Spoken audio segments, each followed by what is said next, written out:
I see it. A vision quest is basically very simple.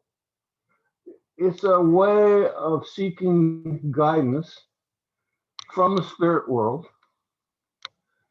for something you deeply desire and are not sure. Sometimes you're not sure what it is, if you're talking about what path you would seek.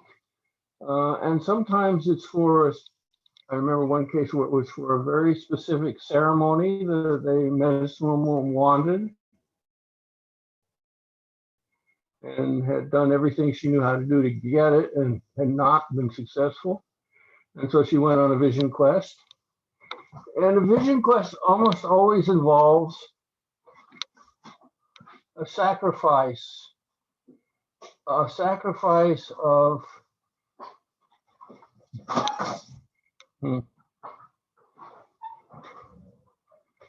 sacrifice of self. Often it's done in very dangerous situations. One example of that is you might stand on the edge of a cliff for 4 days without moving away from the cliff, without food, without water, just praying, requesting your vision of whatever it is you're seeking. And of course, the sacrifice is your ego can't do that.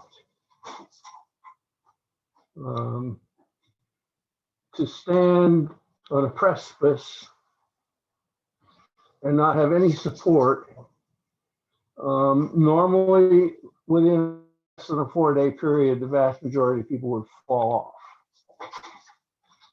And the only reason you don't fall off is that you release all your belief systems and let spirit flow through you. And you can do that. Another example was a personal friend, Rose Auger, was a medicine woman, now gone. She wanted a ceremony to repair a broken back, and it was January when I was visiting her, and she'd been all over North America asking medicine people for if they had such a ceremony. None of them did. She spent months traveling from reservation to reservation to reservation all across Canada and America. Got nothing. And while we were talking about it, she just said, I'm going to get that ceremony. And she stripped down, walked outside. It's minus 40 degrees outside. The north wind is blowing. She hasn't got a stitch on. And she stands under a conifer, a pine, I think. And she just stands there. And 4 days later, she came back in and she said, I have it. I have it. And she wasn't frostbitten. She wasn't frozen. She didn't have an injury on her. Nothing. And she'd been outside in super cold weather with the north wind blowing in one place without moving for 4 days.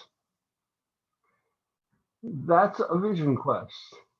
That's how badly the people who are seeking the vision express the strength of their desire. The Sundance is in its own way also a vision quest. So there are many variations on that because everybody sees or has accessible to them some sort of danger which they can participate in. But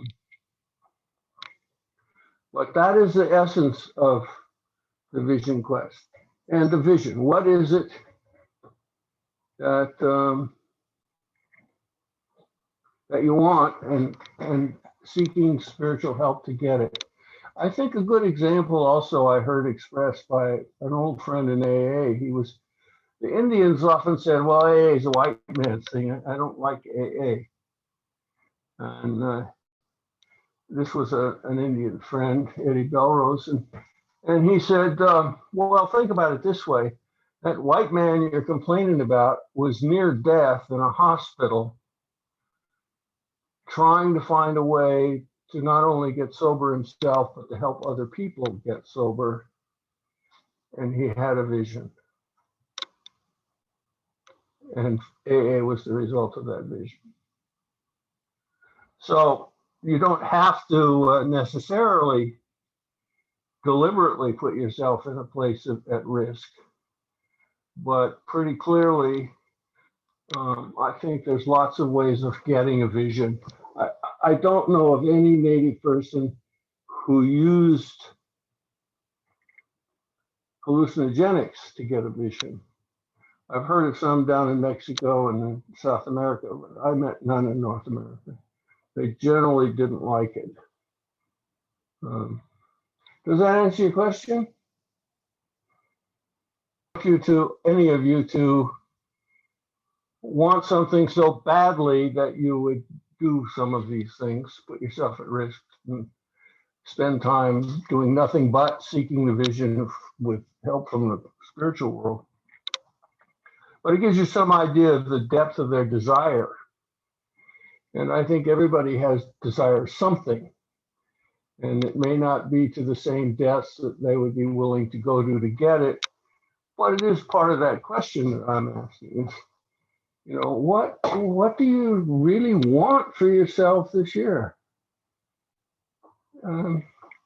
Without going to the extremes of going out in minus 40-degree weather for 4 days, what do you really want?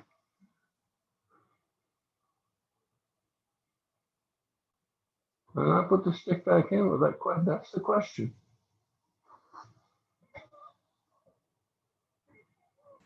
If it's okay, I'd like to pick it up, but not so much as talking about what I want.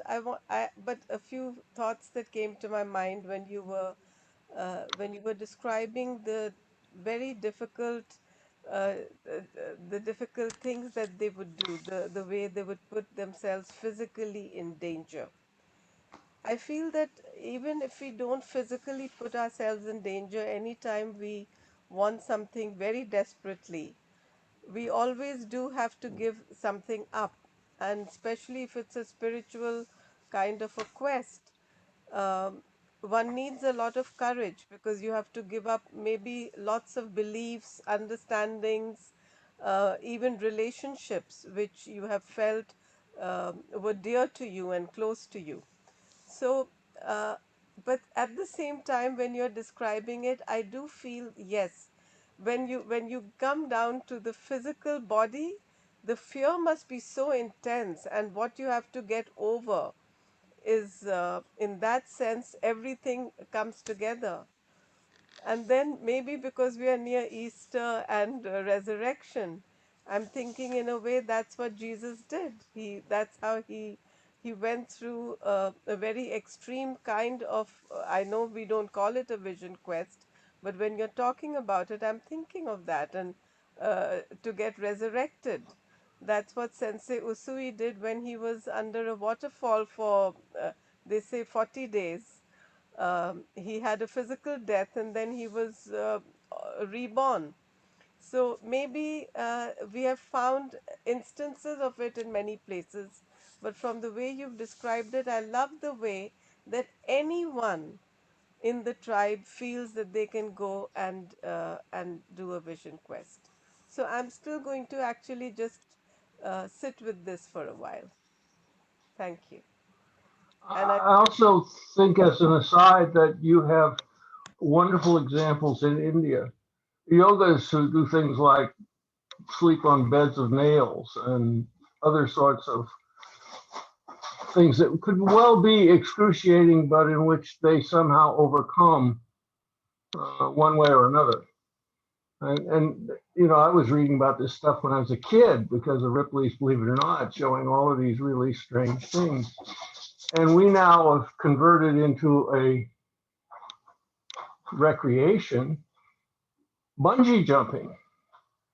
But bungee jumping was a native tradition using vines, which was a kind of proof of adulthood, manhood.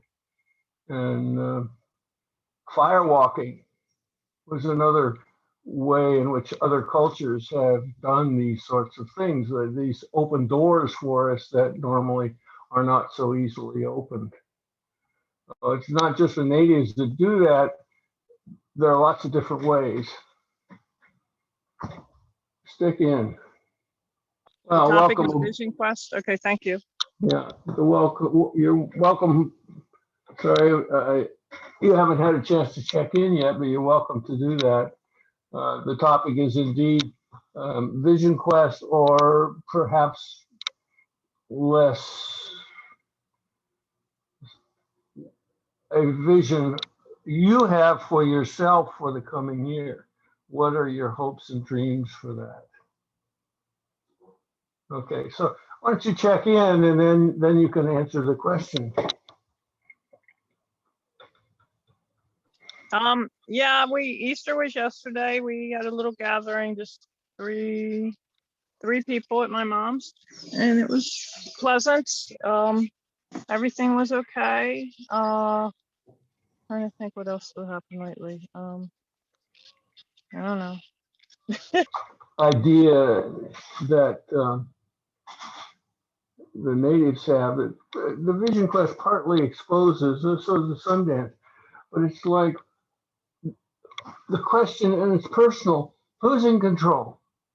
Your body or your mind? And your mind automatically implies spirit in Cree country, so there's not that separation. But it's a question that they ask themselves on a regular basis and test. You know, the reason we fasted 4 days twice a year, no food, no water. I've just talked to people about this, and they're just amazed. You do what? How you can't live 4 days without water? And you know, it's like, really? I guess I've died many times because for almost 20 years I fasted 4 days with no food or water, mostly in the bush.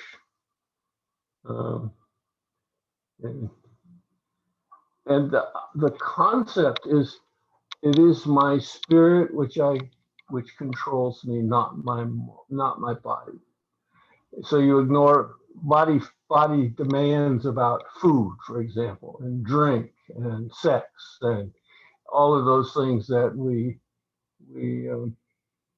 experience being in a body.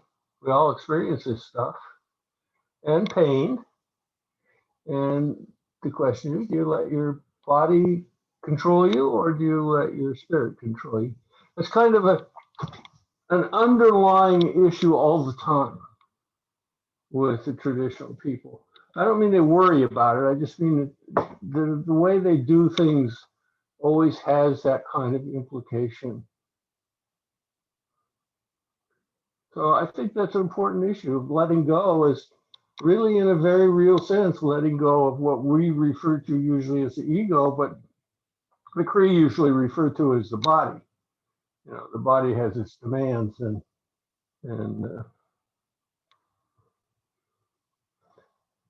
how able are you to not let those demands run your life? I'll put the stick back in with that, but I thank you for bringing up that particular issue, because it really is it is an important one. It's very hard to do some of the things that they practice regularly unless you are prepared to give up control of your body. I remember when I had been given my first pipe, and I was in the bush, a sacred spot in the mountains in northern Alberta. And I had a lean-to. But about the third day, you know, sunrise came up, and the dew on the leaves looked just so enticing. I mean, that temptation to lick a leaf because you wanted water so badly and to choose not to do it. And it's sparkling like a little gem on the leaves of the wild roses, you know. That's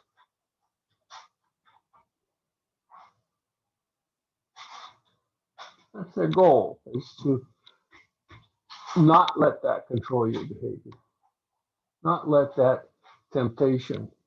And I think actually was right when she talked about, you know, the Bible talks about Jesus in the desert for 40 days. I think that's a very similar kind of processing. We don't do that kind of thing easily. And I think even the church, when it says surrender something for Lent, is kind of on that same path. You know, I make a sacrifice. And it doesn't have to be, you know, your body's needs, but you do presumably give up something you really enjoy or like or appreciate in some way as a sacrifice. I'll put the stick back for that. Helen, equality. I'll share my my personal stuff. I've recently been having dreams and events which I believe are telling me that I need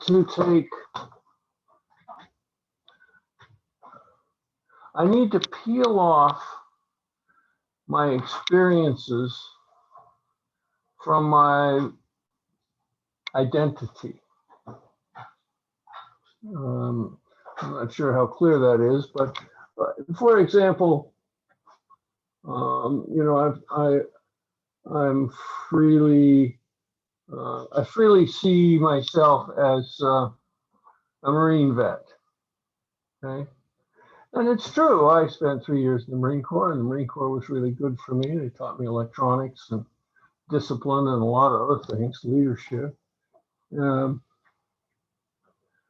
But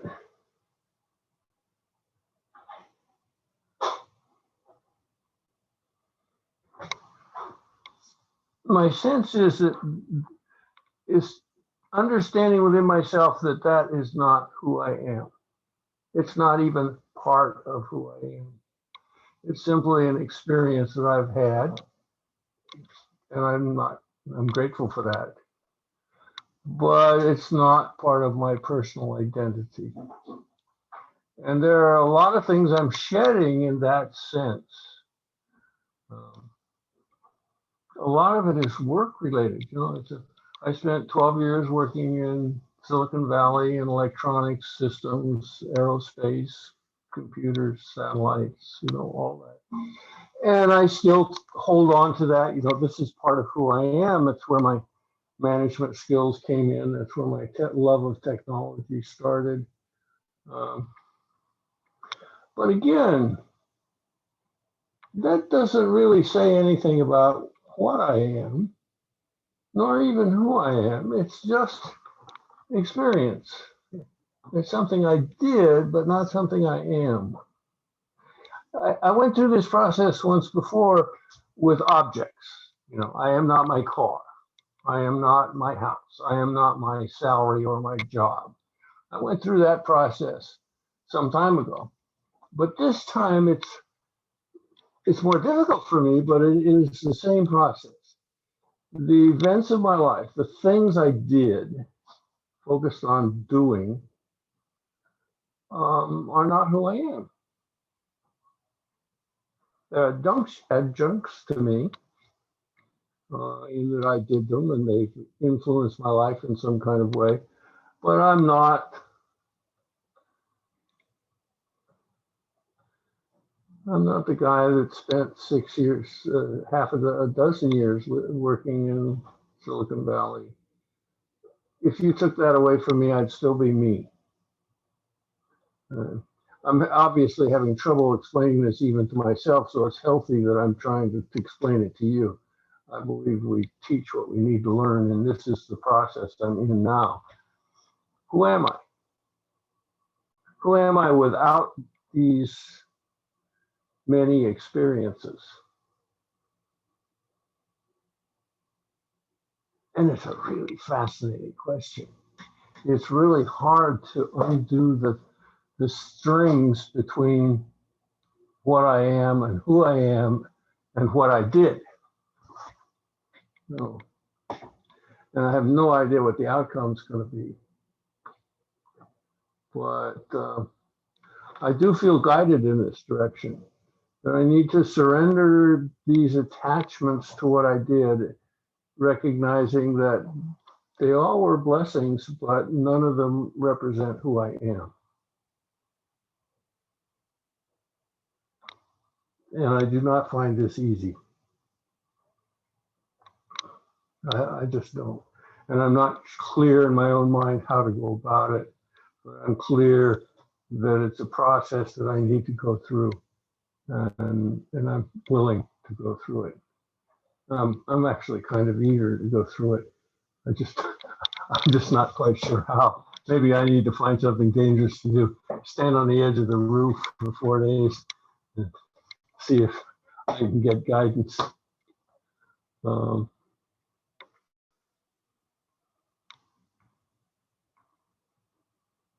But just talking about it, I have a sense of joy. There's a sense of the wonderment that this is exactly a path for me to be on right now, to shed this stuff. I was telling somebody some weeks back that, I was shedding knowledge like a dog shed hair. And that's true. Lots of things I know just aren't relevant anymore. They just aren't important. And I don't mind sharing with other people, but they're not really part of my story anymore beyond, misty memories.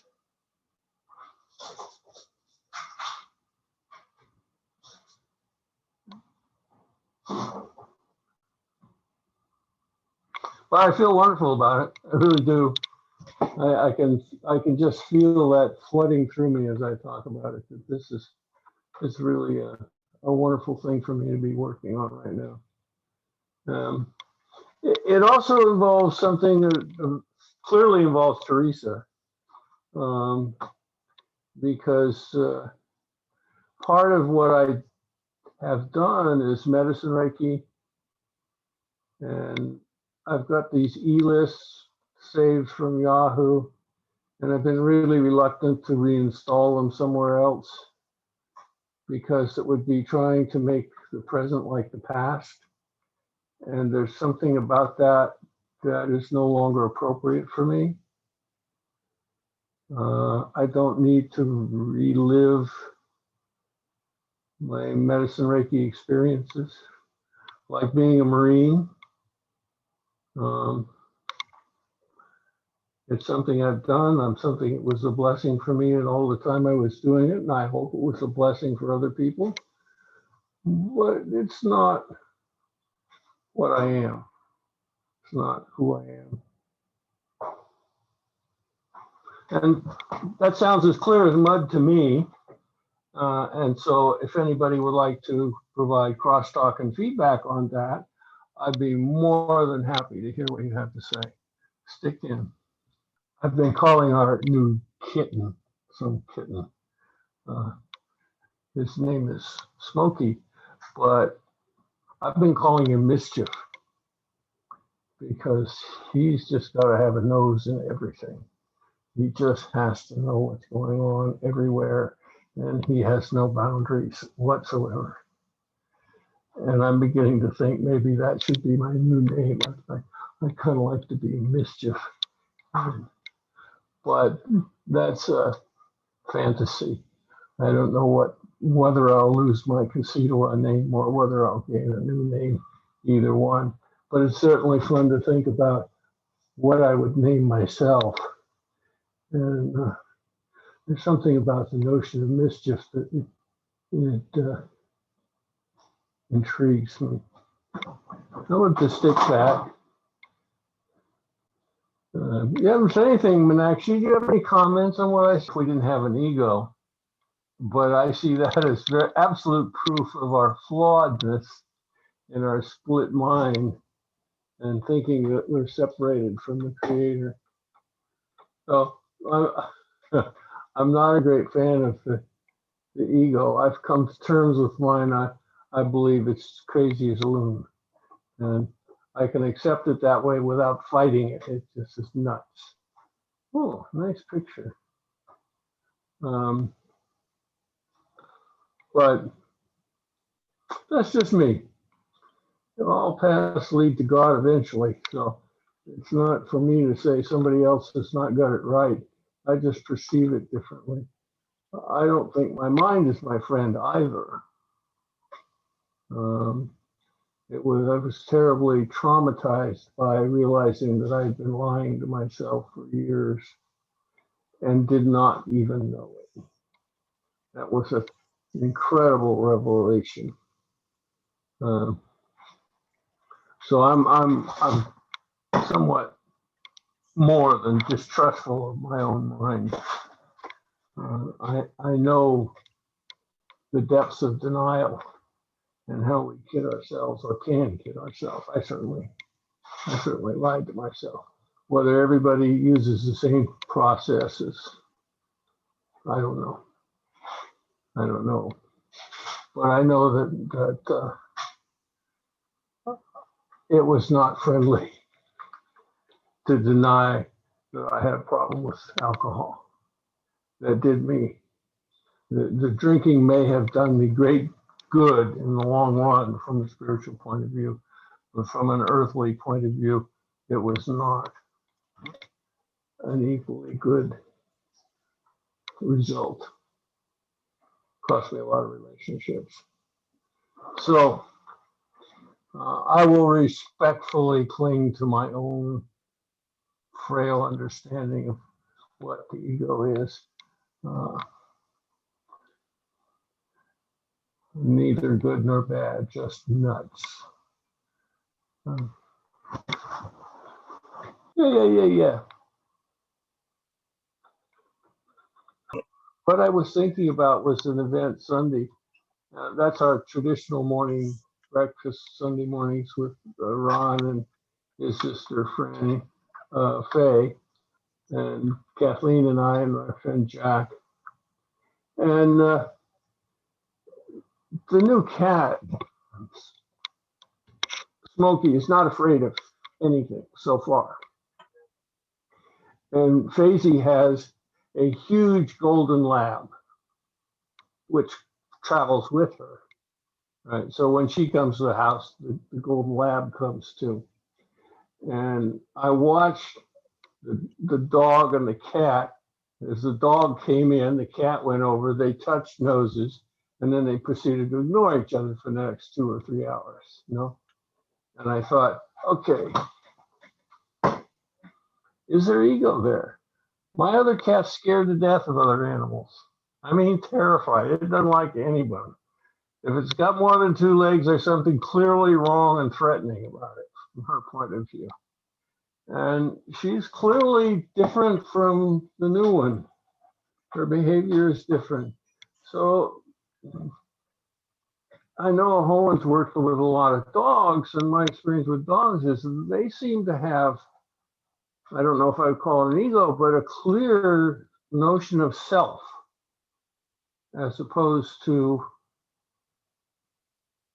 other.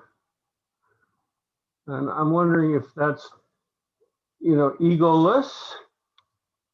Are there consciousnesses without what we would call ego? They're certainly self-aware. I don't think anybody who's been around animals any length of time at all knows that. They are incredibly self-aware, and they all seem to have their own idiosyncrasies and behaviors. Do we call that ego? I don't know. Just a question, but it's what came up in my mind when you were talking about, that the ego is good. I'm not sure completely what it is, particularly when I look at the critters. that so clearly are different from one another and have their own personalities.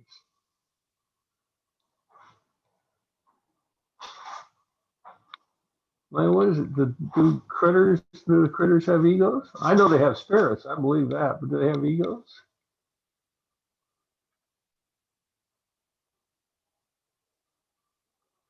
I believe that they all have their own different sets of characteristics, personalities, perspectives. You can clearly see that when you're watching them. They each have their own unique personality.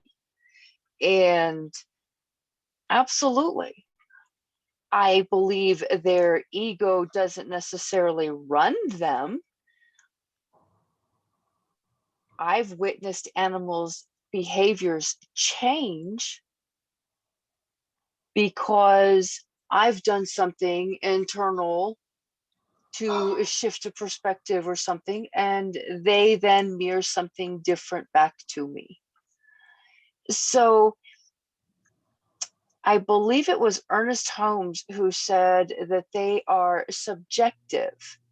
Don't quote me on that. I might have the wrong word, but meaning they respond to being an open channel, you could say, better than we do. They're just pure open channels, reflecting and doing and being what they need to be in their own individual way. And yeah, they're self-aware. Absolutely, they're self-aware. But is that ego? That's where I lose it, and I don't know the answer. I mean, Yeah, I don't know the answer to that either. I mean, it's part of ego having a name. I mean, I don't think critters. I don't know whether critters That's what we're have calling ego. names within their own consciousness. I know we can train them to respond to what we give names we give them to, but I'm not sure whether they have names within the context of their species, you know? What happens when you like you beat a dog and you treat him real bad?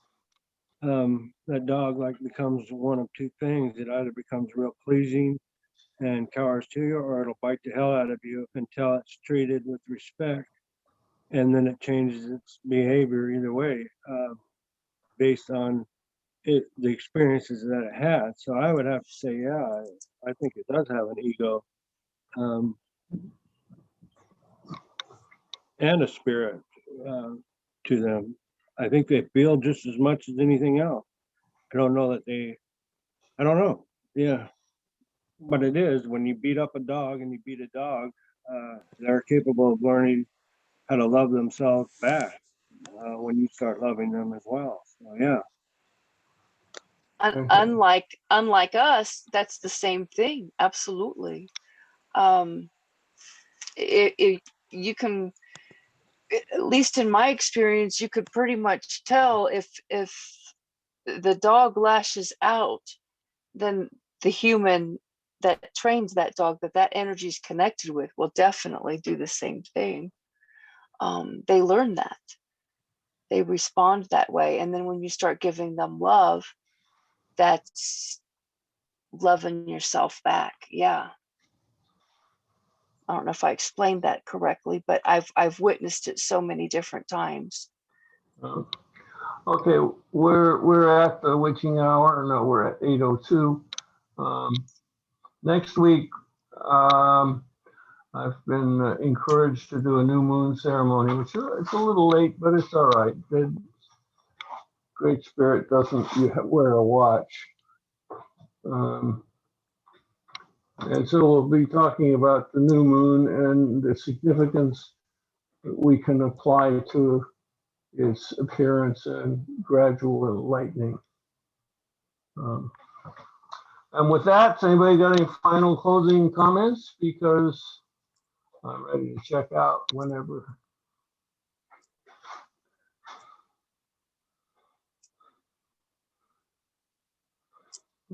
Going once?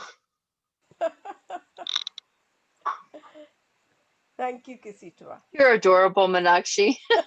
You're adorable. Can you see I'm trying not to say something? Ah, Let me No, stop. no, no. See, I think of ego not as a thing that I have, you have, she has, he has. I think of it as a place where each of us thinks that we are separate. That's all. It's like a murky, beautiful, cloudy place, and then the light comes, and then we all see, wow, what were we seeing?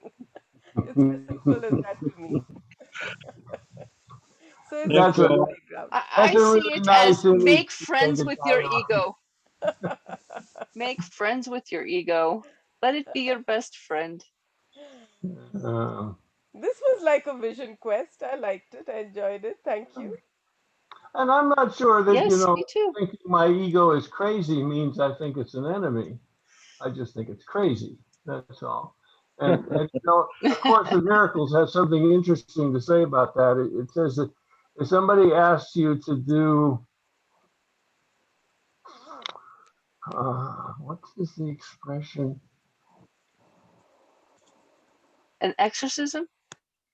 No, if somebody asks you to do, it's something like if somebody asks you to do a silly thing, do it. And Hmm. my ego offers me a lot of silly options. So Hmm. it's not silly isn't the word that they say. I just it slipped my mind. Could be foolish. I think it was. Somebody asked you to do a Hmm. foolish thing, do it, because otherwise you add strength to the existence of the foolish thing. All right, I'm going to say goodnight. Does anybody want to co-host? I can be glad to appoint you, or Meenakshi can appoint you. She's the head chief here. Thanks, y'all. Thank you and I will good night. have beautiful